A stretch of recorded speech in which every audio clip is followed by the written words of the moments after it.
Hey, everybody, on this episode of SAMP&CHANCE Wrestling, we are going to WWE. King and Queen of the Ring is shaping up nicely for Saudi Arabia. Also, we have the main event for Double or Nothing, AEW's next pay-per-view. They were also here in town. We'll touch on that and so much more on this episode of SAMP&CHANCE. So strap in and thank you for leading us into your years.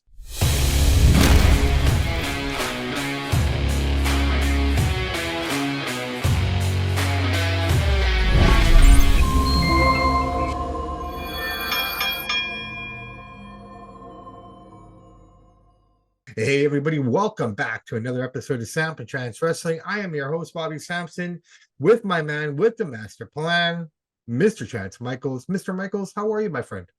I'm doing pretty good. How about yourself? Can't complain, man. Here we are. It's Tuesday. That means it's wrestling day. What more can we ask for, man? We get to do what we love, right? Yeah. We're going to talk some beautiful weather. It's gorgeous. A little chillier today. I don't know what it's like for you up there, but here it's kind of dropped a few degrees. But hey, it's okay. It's about 19 degrees out here. It's pretty nice. Yeah, where you are, man, the one thing I don't like out there is the wind. It's just stupid. It gets to me. Like, it's just annoying. Like, I don't mind when it's warm, but especially where I'm situated there, it's always windy. I don't get it. Yeah, I know what you mean. It's too much, man. I don't care for it. Anyways, man, that's enough of this and that. What do you want to do first, man? Should we do WWE or should we break down AEW since they were just in town a couple nights ago? Yeah, I want to touch on that, man. Okay, so you and I are wrestling fans. We know which shows are coming. We know what's coming through, okay? Now, if I were to take off my wrestling hat and just become a casual fan, this is my take on this whole weekend of AEW. Yeah. If you weren't a wrestling fan, you would have never known that they were here. Is that fair? Yeah, like for me, anyways. Yeah, that's fair to say. Okay, because I mean, as a wrestling fan, I knew they were there. Okay, and yeah, I don't listen to a lot of radio, so I don't know where they were making their spots and things like that. They weren't. But okay, so there you go. So here's the thing, man. You have the first show in Vancouver. You're supposed to be the number 2 guy next to WWE, and no one knew that they were in town. Like literally nobody. Just the hardcore wrestling fans, but that's the only people that watch AEW, anyways. Really. No, I get it, but here's an opportunity for a market. You know, you keep going to Edmonton, you keep going to Calgary. For some reason, you never cross the mountain range and come here. You'll skip Vancouver and go to Seattle and Everett and Bellingham, but you don't come here. And that's because Rogers Arena has such high insurance on their building. That's another reason why WWE doesn't come there much, because of the insurance, the fees. Regardless or not, all that taken aside, let's just strip it down. You're here. You didn't promote the show. That's all I'm going to say. Yeah, they should have done a better job of promoting it. But they got the bottom bowl was pretty much sold out. They're pretty full. I think it was like 7,000 people, and their top bowl was closed. Yeah. No, it's always amphitheater. It's always amphitheater. Even when they're in Boston at the TD Garden, it's only half an arena. And it's sad because the week before that show, WWE was in there and they couldn't, there was standing room only. Mm-hmm. Right. So, I mean, we get it. There's levels and all this, but I just feel these are the things that I noticed with AEW booking. I will say one thing though. My kid went to Collision and Rampage with his friend. He said it wasn't bad. He said it was good, not bad. I watched the show after, not live, because watching the boxing fight. I watched it after, and honestly, this is probably the first time I actually enjoyed. Not that Collision was great. I actually thought Collision was better than Raw. I thought last night's Raw was one of the worst Raws I've seen in a long time. I had a hard time sitting through it. The only thing I liked about Raw was that main event.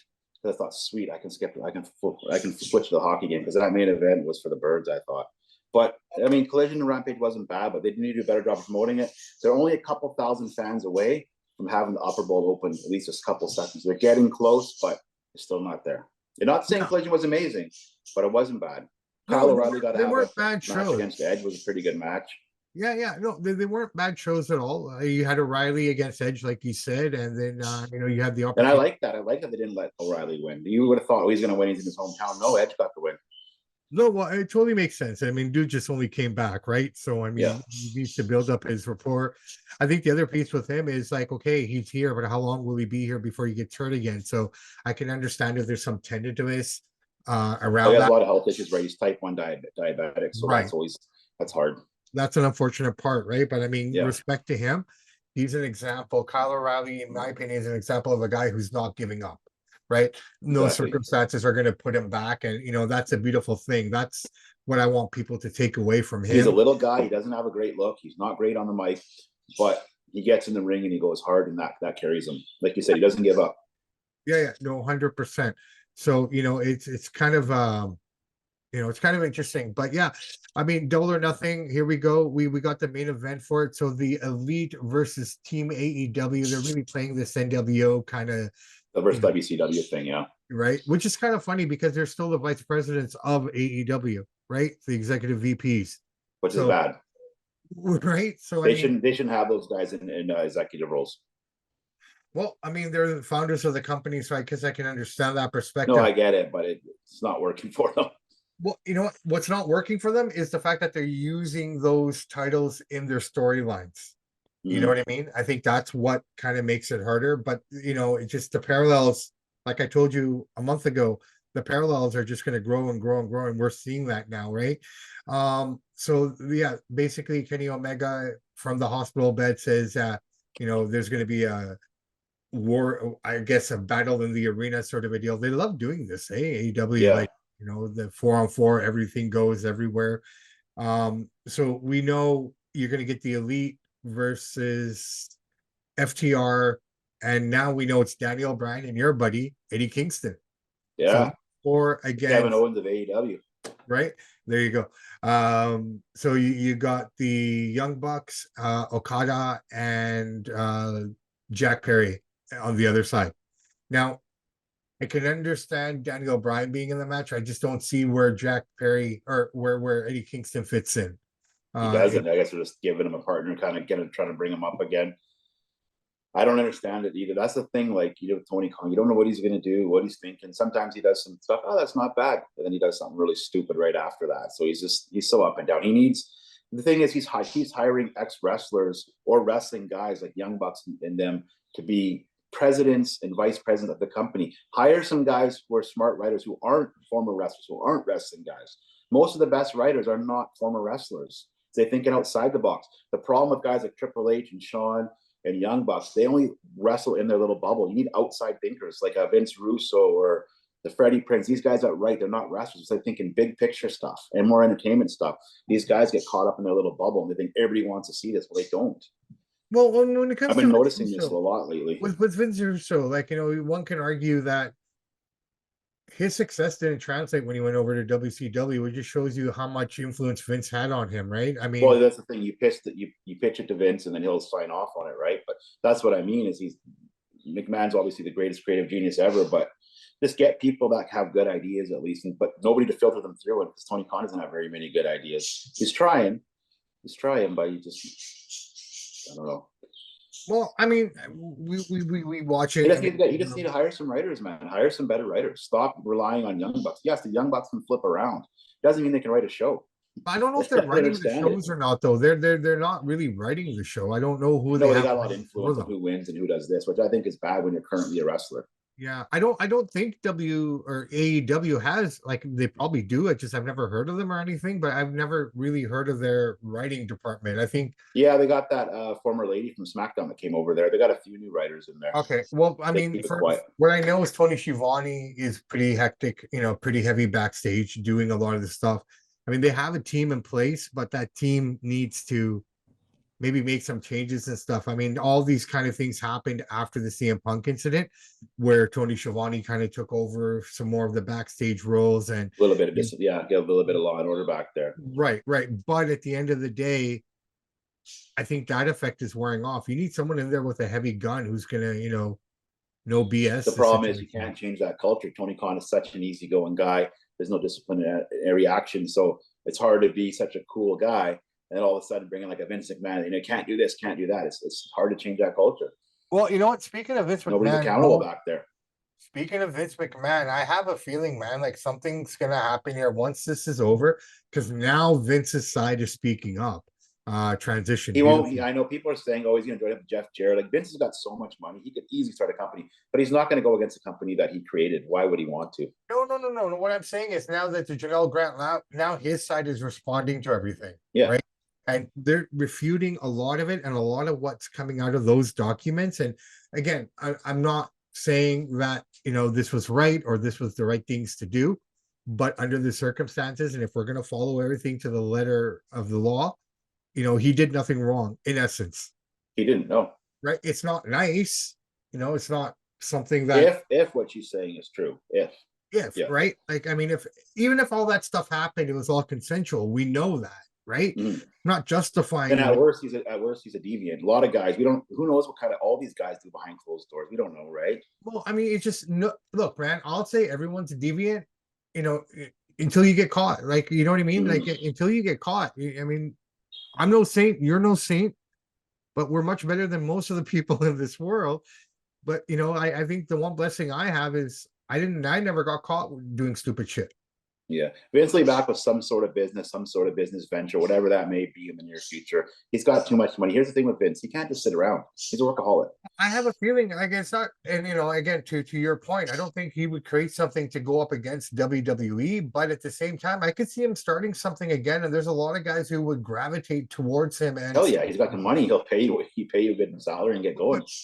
even that, it's just that would be the story. Like, okay, like we thought, okay, this is the end, blah blah blah, the end of the era, but what have you. But this guy could start something. I mean, if his mother lived to 104, this guy's working out twice a week or twice a day. Oh yeah, he's still sharp. Right? He's ready sharp. to go. He's sharp. And guys and gals, this is, I can testify to this now. I used to exercise a lot. I used to train a lot. I used to train with bodybuilders, right? You know this. And my mind was sharp all the time. But after the accident, everything, you just go into a lull and you think you're sharp and whatnot. I mean, ever since I've been training again, I've just found like, why did I ever stop? I know why I stopped, but yeah, you know what I mean? It's just every aspect of life changes. It's just not your physical, it's your mental, it's your attitude, it's the way you approach everything in life. Right? I was always angry before. I'm not angry anymore. You're 5 minutes late. I don't care. It's okay. We'll figure it out. You know, sort of a deal. Yeah, everything's better when you exercise. You feel better, food's better, everything is just so much better in life in general. Like, and you can see it in all aspects. But anyways, I go off on a tangent. But that being said, McMahon, I have a feeling something's going to drop here in 2025. We're going to see something from Vince McMahon. Maybe a wrestling company, may he go into some other field, whatever. But mark my words, man, I have a suspicion. Oh, he's doing something. Absolutely, he's got all this money. He's not going to do nothing. He's doing something. There you go. All right, WWE King and Queen of the Ring shaping up nicely here. I think it's going to be a fun pay-per-view. I'm looking forward to it. We got Sami Zayn. We know Sami Zayn is going to be defending the Intercontinental title against Chad Gable and Bronson Reed. That should be an interesting fight. I'm looking forward to that.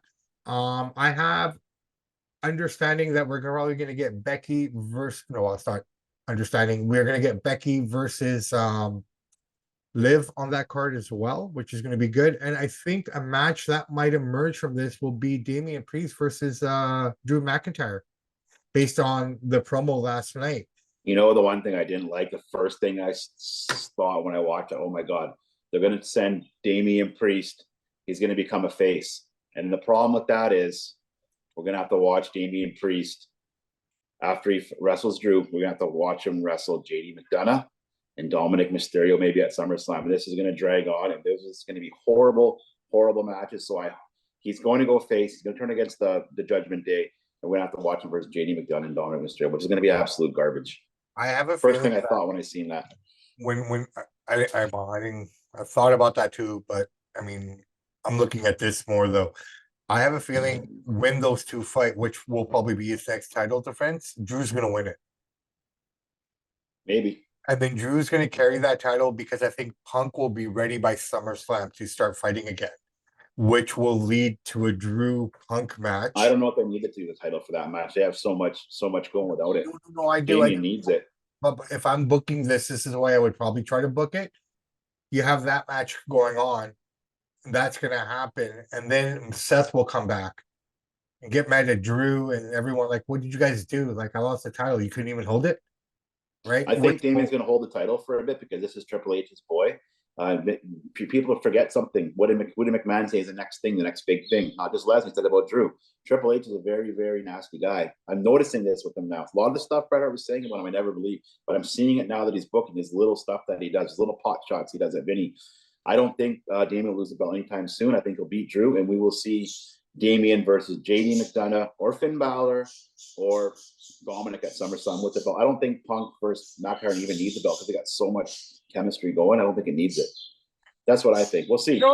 I agree with that. I can see that potentially as well. I'm just thinking the other way where I see him losing the title, and then you have Drew going on a bit of a run here, which he probably Could be. deserves, right? Which will work perfectly for when Seth gets back, and you have your programs there against Yeah. Punk or something like that. You know what I mean?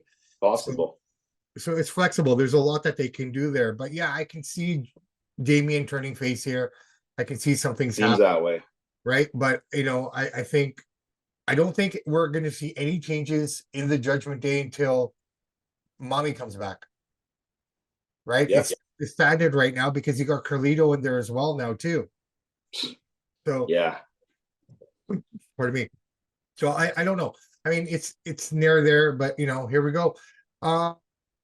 Yeah, man. I mean, it was a pretty quiet week in wrestling overall, though. Oh, dude, that Right? Raw was horrible. It's one of the worst Raws I've ever seen, man. When I seen that last main event of all the tag guys, and then I'm like, I'm going to go to the hockey game or basketball. This is I couldn't sit Well, through I tell that. you what, man. Here's the one thing that I do, Too many. I'm watching Raw now. I've been saying this for a while. Feels like they got better production. They do have some better talent overall, but it kind of reminds me of AEW. A lot of the little guys are getting their shine.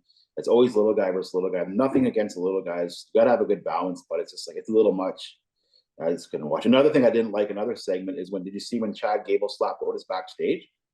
Yeah. How is a big guy like that?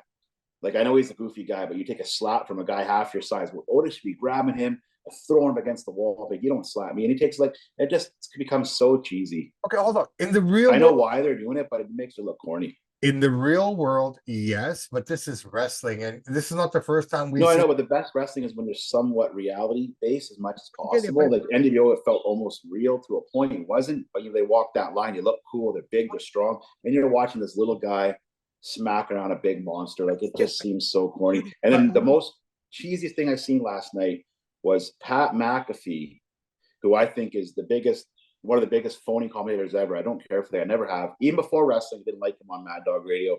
He kept barking and barking and barking, and he didn't stop. He's like a hyper kid in your class, like an ADHD kid that needs some rhythm to settle down. It's just too over the top. It just comes across as phony. A couple times it's funny, but he just wouldn't stop barking. And it's just like, dude, come on, man. If that was Vinnie Mac, he'd have been told stop. That's enough. But there's no control. Yeah, well, I mean, we're in a new. I hate to say it, but No, I get it, but it doesn't mean it's good, this though. It is a what new the era, but fans it's just like, and it's too much. It's too much NXT feel. It's too much AEW feel to me. And I get it. These are the guys that came up with them. They're trying to give them their shine, but at the same time, man, like, holy cow. Look, I mean, this is the ongoing debate that we'll always have, right? I mean, I don't disagree with you. I just try to show the other side of it, and it's just this is. Yeah, I do like the booking Logan Paul versus Cody Rhodes, man. I'm sure that's a Saudi prince saying that, but I love that match. Yeah, He's going to push Cody to move. That's He's an going to have to move interesting. more That came out of cards. nowhere, eh? That match came out of nowhere. I didn't Yeah, expect. there's no story that's made it happen. They probably requested that match from Saudi. Well, again, like we talked about last week, I don't expect anything major to happen with Cody in terms of anyone taking the belt from him. Oh, Right? Logan's probably going to lose, but just to have him in there. No, hey, man. Like the last match, Cody and AJ, it had no shine, it had no sizzle, it has no fire to it. This, like you said, they threw a match together. It was a good match, but there's nothing to it. This match, at least with Logan having a lot more popularity than AJ Styles, they get a lot more heat, a lot more attention, So I like how they're doing that.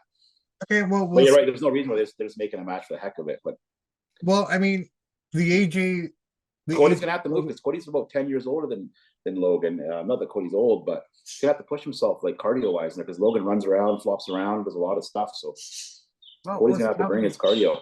Well, Logan's got a month to prepare for that match. So, and that's the one benefit that kid has, man. Like, I'm taking nothing away from his athleticism, but I can understand where talent comes from. Like, this guy gets, he does one match, but he gets 4 weeks to work on it. You know what I mean? So smart. Smart. But I like to see what this guy could do on a week-to-week basis, like everyone. But you don't want him on a week-to-week basis because he's a star. There's nobody in the company that's a star. You don't want to see him. Saying that, but what I'm saying is, I'd like to see him put on the spot. Right? Like not everyone gets to work on one match for 4 weeks. Most guys that are going like, okay, for example, Becky, and it's a horrible example. No, let me use this one then instead. Okay. Sammy, the triple threat that's going to be happening at Crown Royal or at the King of the Ring. Or right. you got that triple threat. Those guys don't have 4 weeks to work on it. They'll get together the day of or the couple nights before, talk some key points, and go out there and do it. I want to see how Logan does in that kind of situation. Yeah, but That's those what I'm guys saying. aren't global stars. Those guys aren't businessmen. Those I'm not guys are not the talking. number one It has drink in the nothing. world. It has nothing to do with that. All I'm asking is to see But how. but he's a star, so that's never going to happen. Well, He's a right, Brock Lesnar. regardless, He's a special attraction, right? So I you don't get want to that. see that. I get that, but what I'm saying is I want to see how he does to that. That will show me how far he's come. I'm not taking anything away from him. I think he's doing Yeah, I great. get what you're saying, but that nobody will ever book him that way. Ari's too smart. This guy is the number one drink in the world. He's an international star, global star. Nobody knows who Sami Zayn is outside of the hardcore wrestling fans. So of course you want Logan to come out there. He's a natural athlete, look amazing, sell the drink, great for business. He takes that belt everywhere he goes in all these shows. He's got a huge podcast, millions of followers. So yeah, they're being very smart with him, and I love it. You don't want to see him every week because it takes away from it. When Yeah, Logan comes out, oh my God, Logan's on. He makes it special. yeah.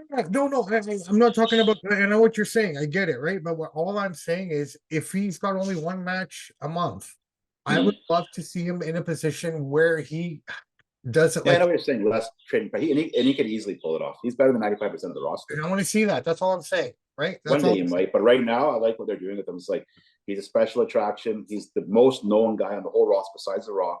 Nobody's more well known than Logan Paul on that roster.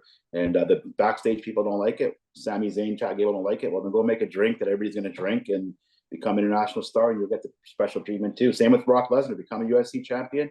You can call your shots. Until then, maybe it's unfortunate, unfair, but that's how it goes.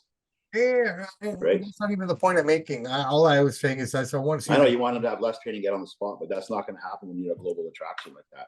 Fair enough, man. But anyways. All right, brother. I tell you what, man. I think we've kind of covered everything this week. It was a slow week in wrestling. Raw wasn't great. Even I know that. Oh, Like I was, to be fair, to be completely transparent, I usually cook dinner while I watch Raw. I have it on. So I mean that makes it easier. Like, so I didn't have to sit down and just physically focus on it. I had it on. I was watching it while I was cooking.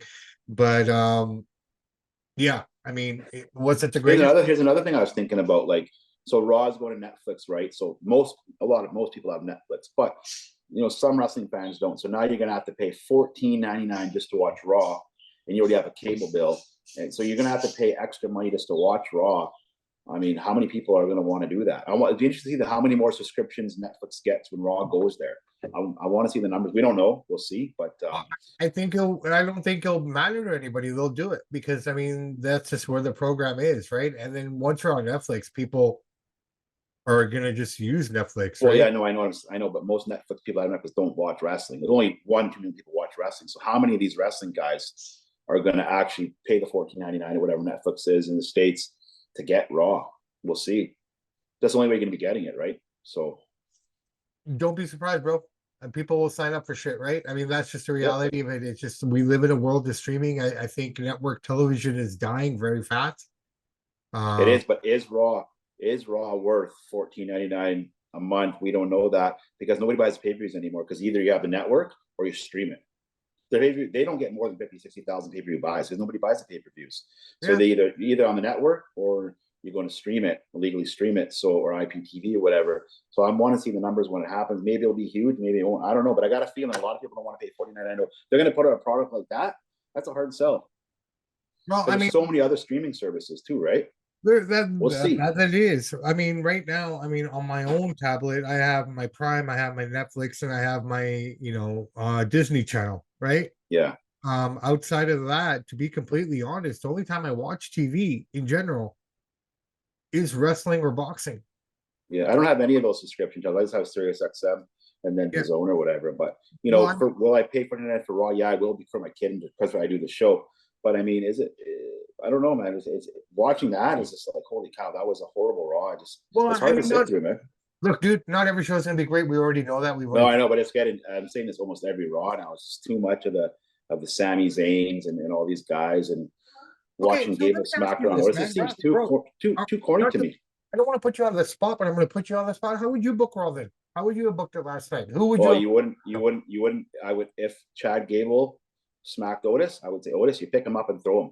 Show some strength. You're a big guy. You're making it look like a little weakling. So I get he's a goofy guy, but show some strength. Okay. I wouldn't have every 20 minutes to start Raw, the big promo like that, dragging on and on and on. One thing about AEW, they flow better. I like the in-ring segment because there's too much in-ring segments. Cut them down a little bit.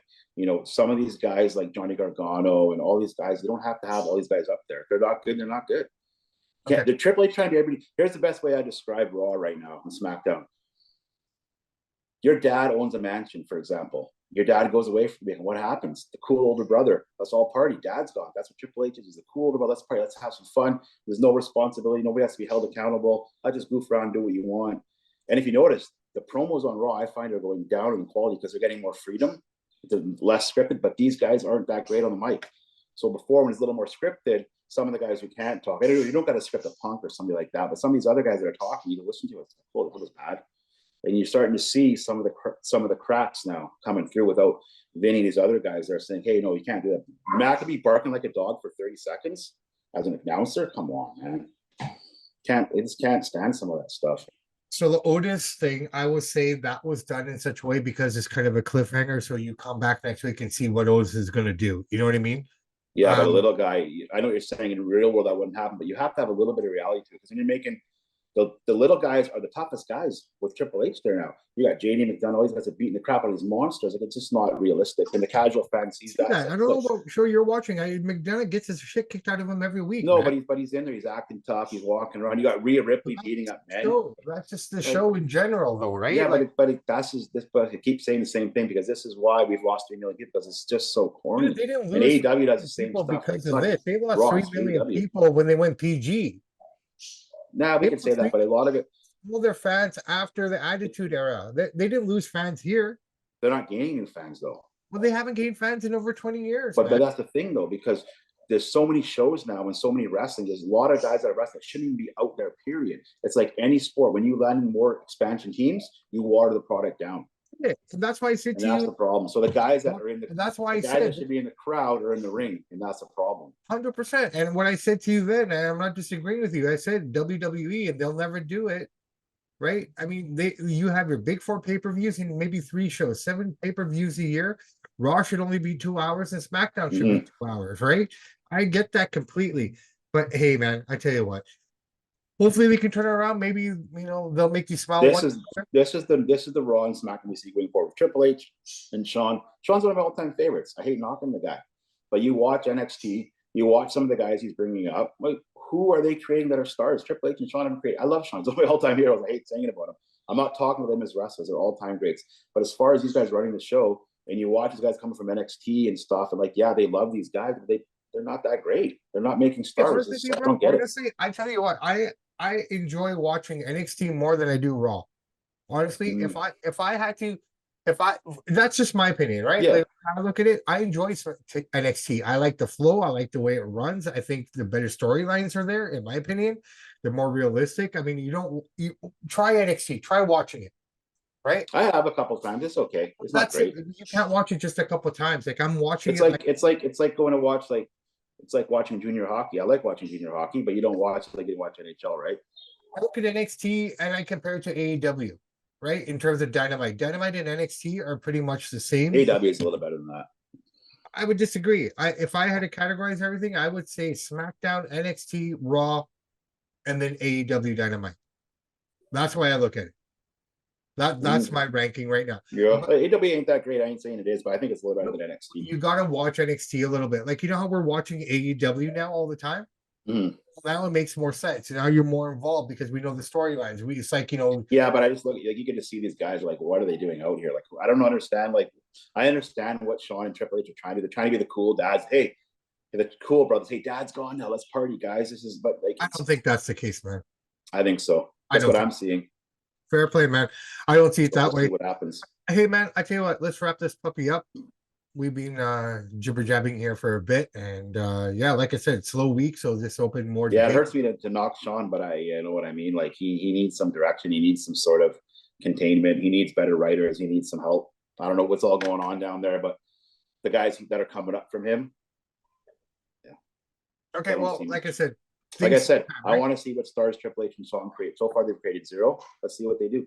All right, fair enough, man. All right, guys and gals, that's it. That's it for this show, man.